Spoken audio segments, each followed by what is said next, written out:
After 900 episodes investigating the paranormal, Simon Bown came to one conclusion. Not a belief, a conclusion. People have been clinically dead, that means flatlined, with their heart flatlined in their brain and hooked to monitors, and come back with specific verifiable information about things they couldn't have seen from inside their body. Things confirmed by doctors, by witnesses, by security footage. Simon's collected 30 of them and written a book called Verified Near-Death Experiences. But here's what actually got my attention. Past life regressions, near-death experiences, and UFO encounters, he says, they all point at the same thing. Consciousness isn't something your brain produces. It's something that uses your brain temporarily. Simon is a clinical hypnotherapist.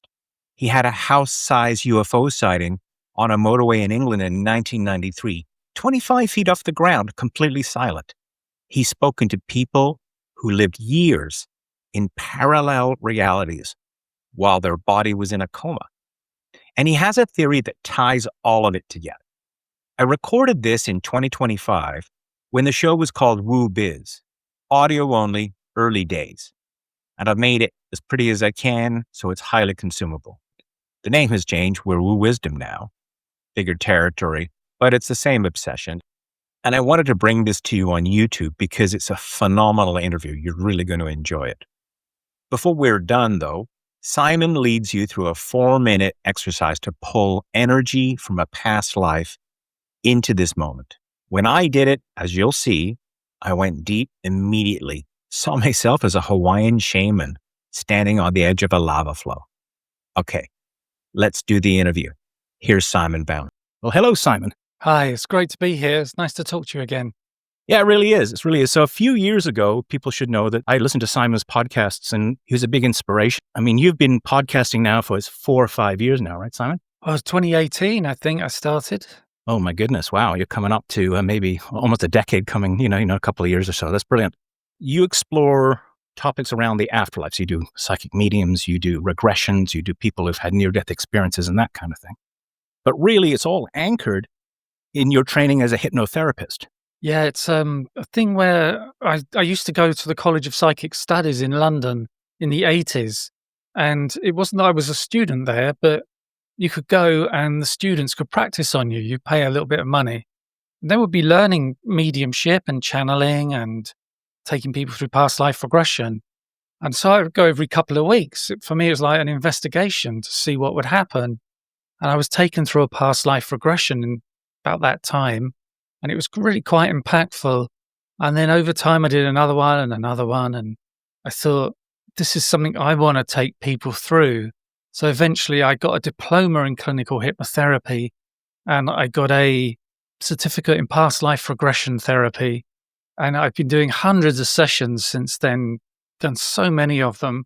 I do them all online on Zoom and it works really well. I was always also listening to lots of podcasts, which was all about paranormal stuff, which is, like you were saying, near-death experiences and mediums and also UFOs. And I was interested in the kind of verification side of it, the evidence. So it's not religious and based on faith. It's more if somebody says they have a near-death experience and they saw something while they were out of body that later is confirmed, then that's evidence that they were out of their body, especially if they're hooked up to devices that show they had a flatline brain and their heart wasn't beating at the time. So that was what the basis of the podcast is, looking for evidence of an afterlife. Have you had any surprises along the way? Is this exploration what you expected? Or has it become more complicated? Often when you investigate stuff, you end up asking more questions than when you started. So I'm wondering, where did you get to? Now it's been 7 years or so of doing this work. Yeah, well, I've been reading books on this subject for decades, early 70s. Let's see, I would go to the local public library and get these books out. I'm showing my age now.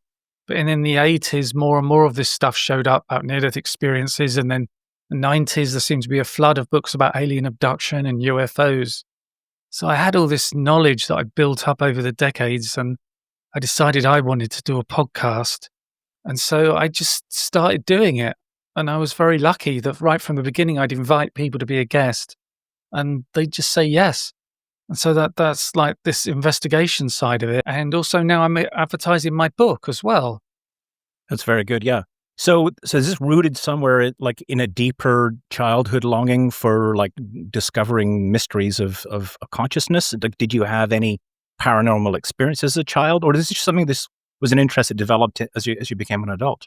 Yeah, I don't know. It's weird. I mean, I did have little experiences when I was a kid, but nothing major.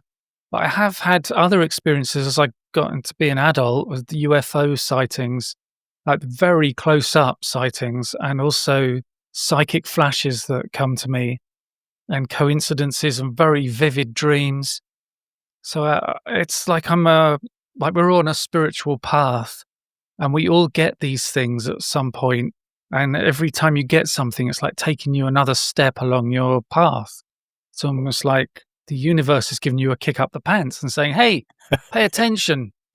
You know, when you see a UFO like I did, and it's just 200 feet away, it's 25 feet off the ground, it's the size of a large house, it doesn't move an inch the whole time, doesn't make any sound. That's quite an impact. It wasn't just a little light in the sky. I saw this craft with all these lights all over it. Wow, that's amazing. In my exploration, I've had really weird synchronicities. I had a strange experience doing a vision quest in Sedona, Arizona. I have a sense that I can connect with my dead father-in-law and have some mediumistic capabilities. And as I've been developing and exploring these things, it's made me go, there is more out there. There's more for me, not only as a human being, but because I'm an entrepreneur as well. But I've never had something as extraordinary as an up-close UFO sighting. So that must have been profoundly moving for you. Was this in recent memory, or was this a long time ago when that happened? And did that make you ask more questions, or did it scare you a little bit? It probably would have terrified me. No, it wasn't that scary. It was about 1993, and it was 1 o'clock on a Monday morning. I'd been gigging with my band and just heading home. And it was on the side of a motorway. We drive on the left here. I saw this big bright light on the left in the distance. And it was in this field that I know is an empty field. There's nothing there. And I thought, that's weird. And I checked my mirrors, and there were no other cars on this stretch of motorway at this point. So I could slow right down to like 5 miles an hour and just look up at it as I slowly went past and leaning forwards over the steering wheel. And it was very interesting. It was weird that since I have such an interest in UFOs, I didn't stop and pay more attention. I just sped up and went home. But that's something we see in UFOs and weirdness, that it's almost like the UFO was there because it wanted to be seen. It wanted me to see it. Sure. Because it was moving another step on the path. When I'd seen it, that was enough. And they were saying, pushing me to go, so to speak. We're done with you now, Simon. You can go home. Yeah. Yeah. Because I've talked to a woman on my podcast. She saw a UFO, and she was a photographer, and she's sitting in her car. She's stationary. And she leaned back to pick up this really nice camera off her back seat. And then she just stopped and then brought her hand back again. And I said, why didn't you take the picture? She says, I don't know. It's just like the thought of doing it just disappeared. And it seemed like there was some kind of telepathic control from the aliens. Yeah. Am I sounding too crazy now? No. But this is what I've kind of been like. Once upon a time, I was thinking, okay, there's the UFOs. Okay, I'll read about that. And then there's Bigfoot, and then there's ghosts, and then we talk about things like the afterlife, and I go, what is the connection here? But they all seem to be like all high strangeness. So you're a guy who explores the afterlife with your expertise as a hypnotherapist. Yet you've had a UFO sighting up close and an interest in all this. Do you think there's a connection in all of this consciousness stuff, if I can call it that? Like, what's the connection? Yeah. Why does Simon, a hypnotherapist exploring the afterlife, have an up-close UFO sighting? Like, is there a connection, or do you think it's just coincidence? No, I think there is a connection. I get the impression there's people who know just as much as I do, and I'm a bit of an expert. I know enough to know that I don't know enough, if you see what I mean. Yeah. And it does seem to be that they're interdimensional, or maybe interdimensional is not the right word, or they come from another reality, or they come from another universe, and that they don't travel through the stars like Star Trek. And because it's interdimensional, it's got something to do with consciousness. It links up with the afterlife in a way, because that's got something to do with consciousness. There are people who claim to have been abducted by aliens, and they complain to them, "You can't do this to me. You've got no right." And the aliens say, "But you agreed to this before you were born. Oh, This wow. is, this is you agreed to incarnate as a human, and that we would do this." So there's a weird connection there with reincarnation. Right, because there seems to be also like a soul agreements, right? So, I mean, if you go into, you sort of tend to talk to a lot of these accounts that you've sort of been studying and people have been relating to you, they have guides and they have people that they talk to and they have soul agreements. But that sounds to me like, wait a second, aliens are also talking about soul agreements? Huh. Does start to dovetail kind of in a strange way. The question is why? Yeah. Do you have any sense? Yeah, I get a sense of something like that happening. I put an episode out recently of somebody called Frankie. That's not their real name. And they had a past life memory of being a life on another planet. Hmm, I And see. they were on their deathbed, and they said their planet was visited by these two aliens. And she said, we were well aware of the aliens, that there were a life on other planets, but it was very rare that they'd come and visit us. And they were doing this kind of going round visiting people, and they came to her in that past life on her deathbed and say, "We wanted to know if you would volunteer for this mission where you would incarnate on Earth as a human to help us with what we're doing there." Oh. So they seem very aware of it. But I've heard the ETs refer to humans as containers or vessels. Hmm. So it's like vessels for the soul or something. I've had And that yeah, distinct it's that. feeling myself. Yeah. Like, when you start to realize, okay, consciousness is energy, and if I am all energy, like when I'm connecting with things like spirit guides and that sort of thing, or even my father-in-law who's passed, right? There's this distinct sense of an energy there, and then there's my energy. And then when you kind of reflect on it, you go, well, this is just a meat robot that I'm sitting in, and I happen to be renting it for 80 years until the next thing. Does that relate for you? Yeah, it's almost like your spacesuit for when you come to visit Earth. That's right. Yeah, exactly. So let's pivot real quick here. So, because I'm curious, you've gone through some amazing experiences. You've interviewed the who's who of the afterlife, the psychics, a lot of these alien and UFO experts and that sort of thing. So has any of these experiences or these connections that you've made helped you, do you think, or guided you in what you're doing now? You're an entrepreneur now, obviously. You're a broadcast entrepreneur. So how has these experiences helped you in your business? I suppose there's the thing of being ready to put yourself forward and to do things. I did a session recently with a woman, and she wanted to know why she had this certain relationship with finance in this life. Mhm. She was like, "Why can't I do these things I need to do?" She's a medium and she wants to earn money doing that, but she says she's got this fear of moving forward. And in this session, she found herself in these two past lives of how they relate to money, and how you could see what was happening in those lives is affecting her in this life. So I've seen this sort of thing before, and you see that there's no reason to fear just getting out there and doing it. That's one of the things I learned. It's like I said when I started the podcast, I just started emailing these well-known people in the field saying, "Will you come on my podcast?"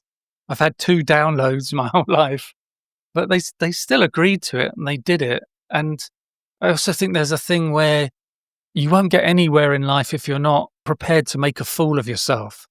Hmm. Sometimes, you try something and you might fail and you might look stupid, but at least you tried. And also that's a lesson. You learn there what went wrong, and you can use that information to help you go forwards in other ways. It's all part of the experience of building stuff up, isn't it? Yeah, absolutely. Do you think that sort of your maybe your heightened awareness and some of the skills you've developed have helped you be increasingly creative, or do you feel guided at all by any of this stuff? Yeah, it's interesting. I think that there is a creative side to me because I've written a book and I've produced podcasts and I've been a musician since 1980. And I think that there may be a talent there in one direction, perhaps something to do with asking questions and the technical side of a podcast. But I do think I don't have a talent when it comes to marketing. And I think, this like when I learned to play bass, I remember being with somebody and they said, "How did you work out to do that?" And I was like, "Well, you just do it." I didn't have to work it out. And I think that would be marketing with me. I'd have to say to the people, "How do you do it? How did you think that up?" And for them, it's their talent. They're just natural. They go, "Well, it's obvious. You have to do this with Facebook and do that on Instagram, and then you can build it up and you've got to make it sound this way." And it's beyond me. So, do you think there's any kind of great plan here about, like, do you think you got pushed into this through an inspiration, or do you think you just decided to do it one day, like you just the perfect storm of ideas and the right moment, or do you feel there's any sort of sense of a push, a divine push, or any plan like that? Do you think? I think what I'd say is it's part of the life plan that I put together before I was born. Well, or Right. that I didn't put together, my soul did.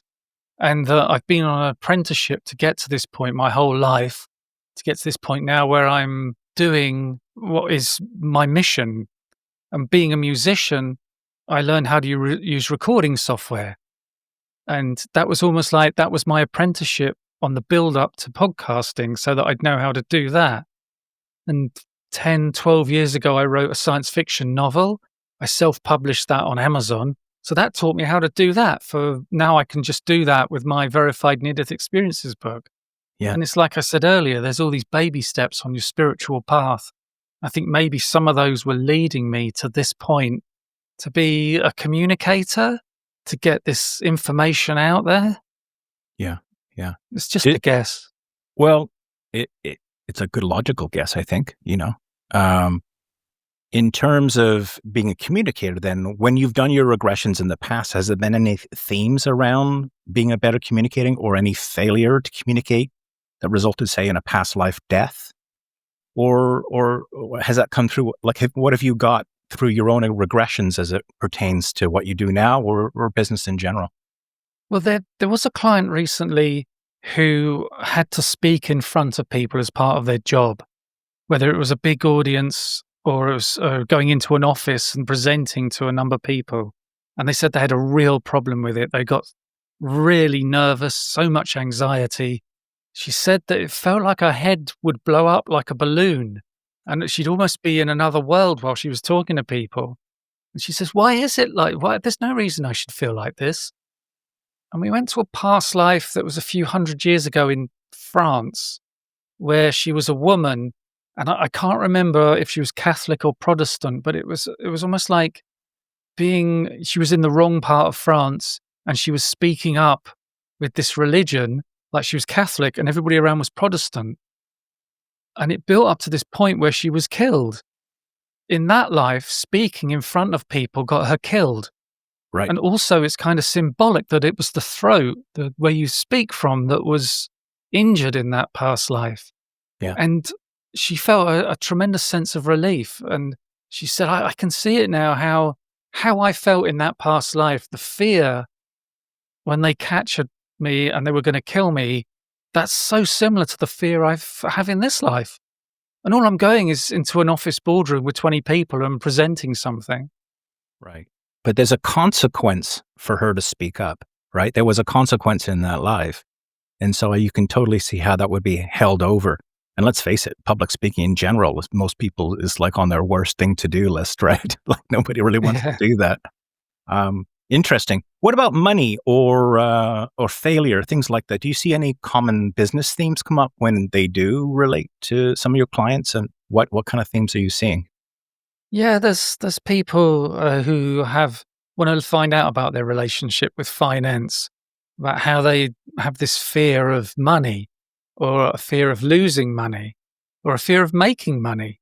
it's let's see a past life where maybe they were a slave and they never made any money, and they saw all these riches around them, and there was a feeling there of kind of, I don't deserve to have the money, I'm just a slave. So they feel in this life, I don't deserve to have the money, I don't deserve to have my business being successful, and that will definitely hold you back. So Oh, seeing yeah. that in a past life can give you insights and understanding about how you're feeling in this life. So let's just talk about the process then, because I think a lot of people, who are listening to this are going, well, that sounds interesting, but what do I have to do? Is it scary to be hypnotized? Why don't you take us through sort of typically what, if somebody signed up with you and said, listen, I want to do a past life regression and I want to, I see some opportunities here for myself. What's your process? Can you take us through kind of the step-by-step of what people can expect? Yeah, well, first of all, there's a free 20-minute call that we can do, and you can go into my calendar on my website and book it. And so we can talk about what you want to achieve in a past life regression. And it's really useful because I can find out if they've done hypnosis before and what their viewpoint is. And then when we get to the session, I take them through the hypnotic induction, which is all about relaxation and visualization. And it's a very relaxing state when you're hypnotized. You're still perfectly aware of your surroundings. You feel like you could stop anytime you want and you remember it all. It's just like when you're falling asleep and you're in bed and you're really comfortable and you're just about to go to sleep, this deep sense of relaxation. And for some reason, when we get into that state, we can bypass the conscious, so to speak, and get to the subconscious or the superconscious. And there's a channel there to get to these other memories from these other lives. And one of the things about it is you have these spirit guides and they know all of your past lives. So when we're going into it, we ask for their assistance and we may say to them, okay, can you take us to the past life that is the origin point of my issue with money or the issue with my relationship with finances? And so we can go targeting the past life. And first of all, we enter the past life and I just do basic questions to find out who you are and where you are. And then we start moving it forwards. People can get a lot of emotions coming through, all sorts of knowledge comes through, and you get all these visualizations. And it can be very powerful. And these past life scenes tend to come to a natural end. Some of them, you may recognize somebody as they say, hey, that person's my brother in that past life is now my son in this life, that kind of thing. And I might say to you, okay, we're going to move to another event. I'll count you down from 5 to 0. When I get to 0, you'll move to a significant event in that life, an event that is the cause of your current life's issues.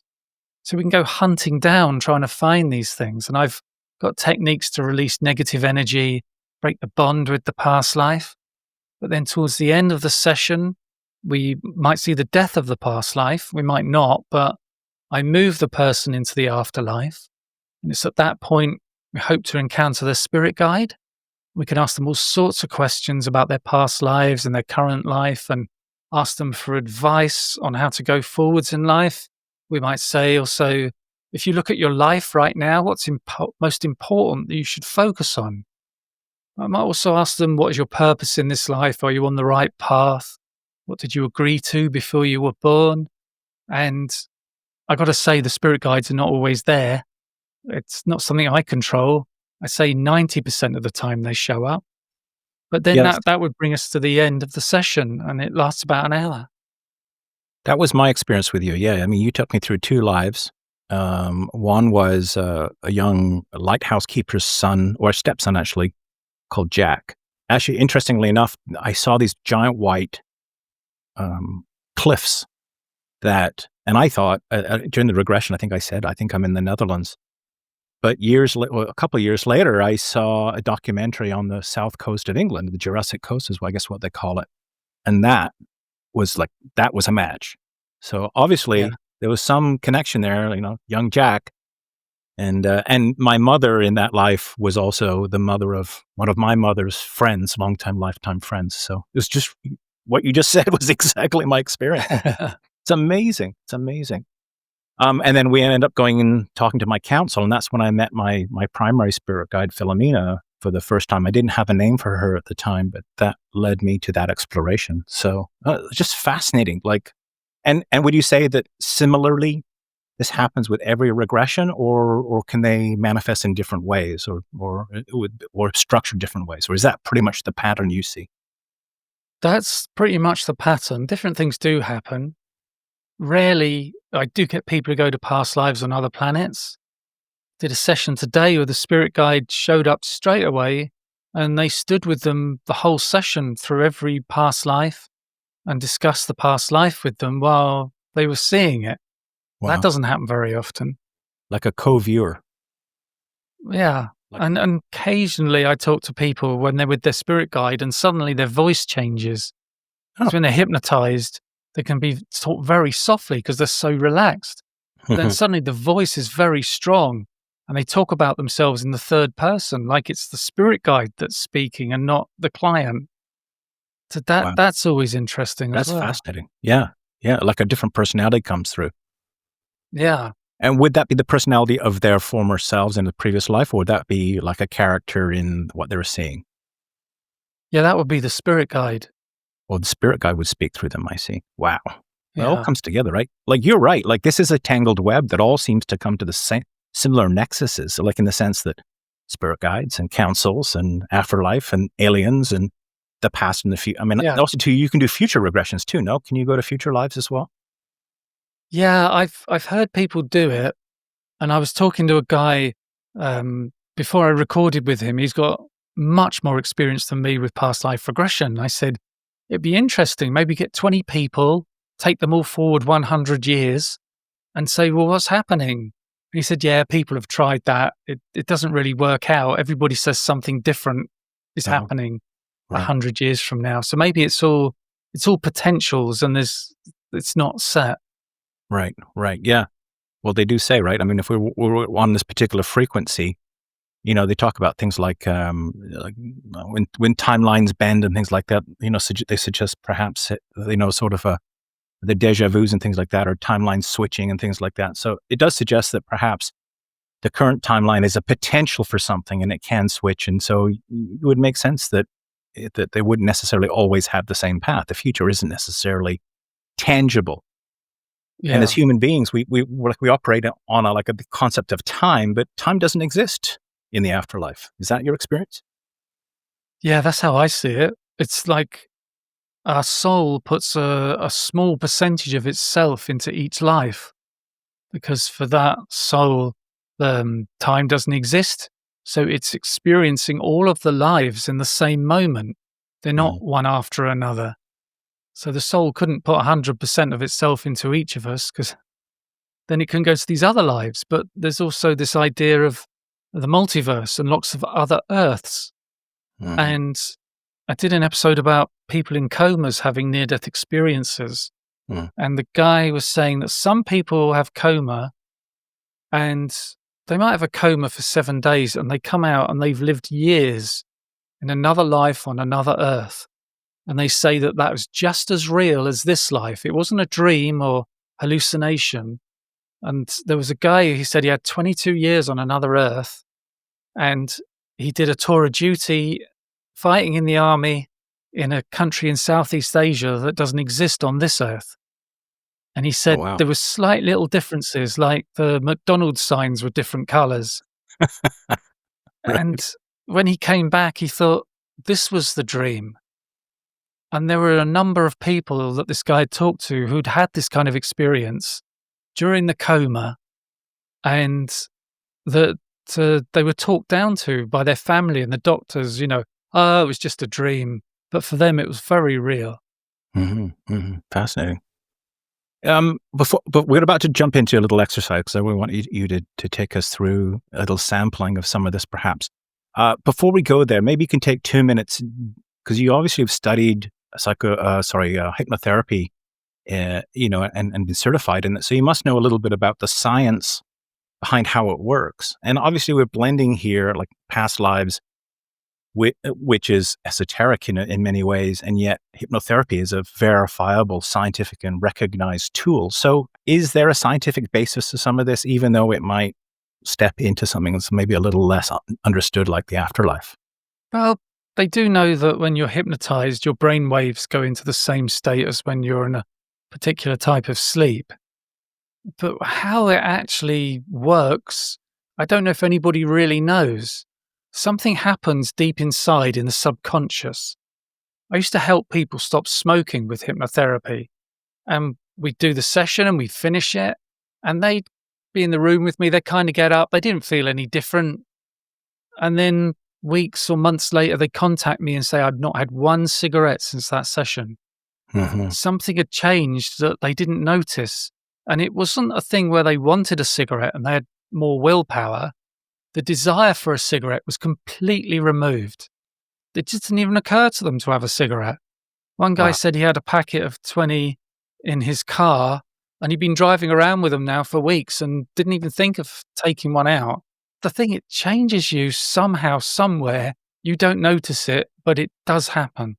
So let's do some of this. What have you prepared for us, though, where our listeners can kind of maybe engage in this a little bit themselves, or is there a little exercise you can share with us?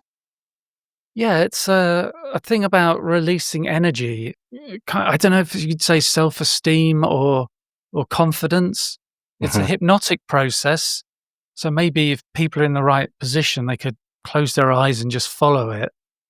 Don't do it if you're driving or operating heavy machinery, as they say. Right. All right, so just close your eyes now Mm-hmm. and just take a slow, steady breath in and gently let it go.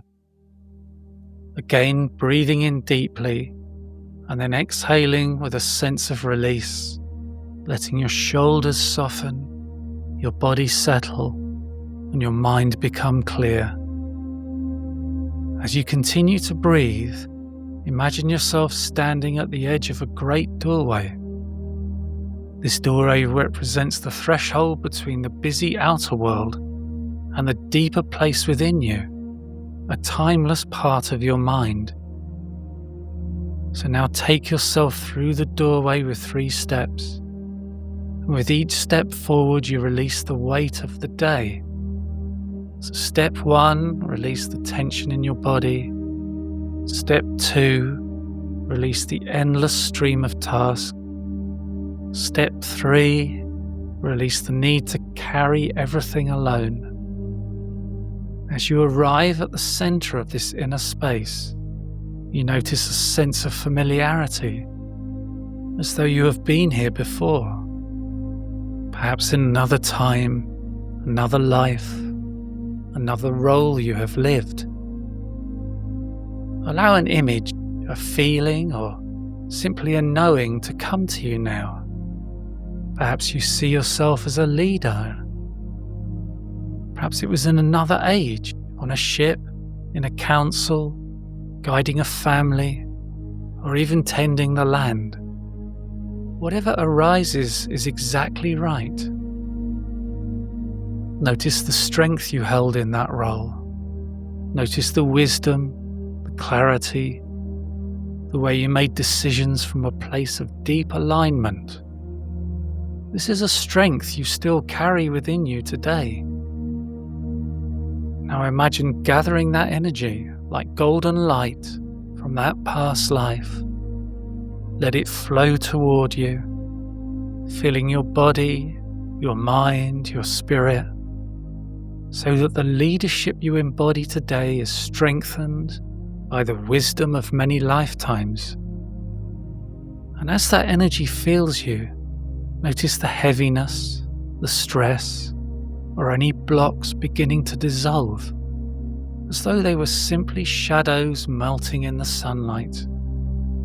Take a breath in, drawing in empowerment. Exhale, releasing any tension, any fear, any weight you no longer need. And as you bring yourself back into this moment, carry with you that golden thread of energy, the wisdom of who you have been, supporting the leader you are now. Now one more deep breath in and out, And when you are ready, gently open your eyes, feeling lighter, clearer, and more resourced for the day ahead. Oh, that's good. That's Yeah. a quick, hot hit. I love that. That's really good because that didn't take very long at all. I went deep like that almost right away. And it's interesting. I saw myself as a Hawaiian shaman with a headdress and Yeah. skirt, standing on the edge of flowing lava, and it was some sort of ceremony where I was like, I don't know, I was with my people. It's very powerful, though. Kind of really Yeah. cool. Yeah. This is great. There's all sorts of techniques like this you use in hypnosis can be surprisingly powerful. Just an incredible technology. Well, thank you for that. That was great. People have been commenting on all these exercises, so that'll be one of I think my favorites already. So very good. All right. Well, we're going to wrap up because we're going to hop into the Woo Biz Plus segment where members get some expanded time here with Simon and me. So, and we're going to explore a little bit deeper about some of the things that Simon's expert in, including hypnotherapy and ways that you can use it in your business. So we're going to jump into that shortly. But before we do that, I'm going to say goodbye to our free members. And Simon, can you just give us a real quick way for people to get hold of you and maybe tell us a little bit about your book and your practice, the best ways to connect with you if they wanted to explore hypnotherapy and afterlife regression with you? Yeah, my website is pastliveshypnosis.co.uk, and I have the Our Paranormal Afterlife podcast and the Alien UFO podcast, and my book is called Verified Near-Death Experiences. You can get it on Amazon. It's on audiobook, paperback, and on Kindle, and you could probably get it in other places like Barnes & Noble as well. And if you wanted to discuss doing a past life regression, you can go into my calendar, book a free 20-minute consultation call. Very good. That's how I did it. And I think that 20-minute free session that you do before you do the regression itself is very valuable because it also sets you up to powerfully get what you need out of the regression itself when it's scheduled a couple of days later. So there you go. So if you're interested in past life regressions, this is the man to go to. Easy. It's all done on Zoom. And his book, I was reading it. I was riding my mower tractor the other day listening to Simon's book, which is phenomenal. Like, what evidence for the afterlife? Just incredible stuff. So good work on that, Simon. I'm hoping that you're going to do another book at some point in the future because that one's certainly a blockbuster already. I am working on a book at the moment. It's about alien abduction. Well, there you go. That's Simon Bown. You can learn more about him and his websites and his books. I'll put links in the show notes over at woobiz.net. But for the time being, on behalf of Simon Bown, I'm Andy Walker. And we'll see you next time. What was the website again, Simon? pastliveshypnosis.co.uk. All right, sir. Well, thank you so much for your time today. We really appreciate that. Tell us the name of your book again. It's Verified Near-Death Experiences. And that's available on on that's Amazon? on Amazon. Yeah. Good. And Amazon. And Audible. I listened to it on Audible the other day. So if you like to listen. Yeah, it's paperback and Kindle. And there's about 30 near-death experiences that all have their own verification events within them that make it very difficult to say they weren't out of their body in some way. Very good. All right. Awesome. Well, thanks for being with us today. My name's Andy Walker, and make sure you check out Simon's website, his book, and his podcast. They are next level, and they've made a huge difference in my life. So Simon, thank you so much for doing what you do and making a difference for the likes of somebody like me and many others, obviously. Well, thanks for having me as a guest. It's been great. All right, Simon. Thanks. We'll catch you next time. All right. Well, that's it for this week, guys. Thanks so much for being a Woo Biz Plus member. And as I like to say, my name is Andy Walker. This is Woo Biz. Stay in the woo.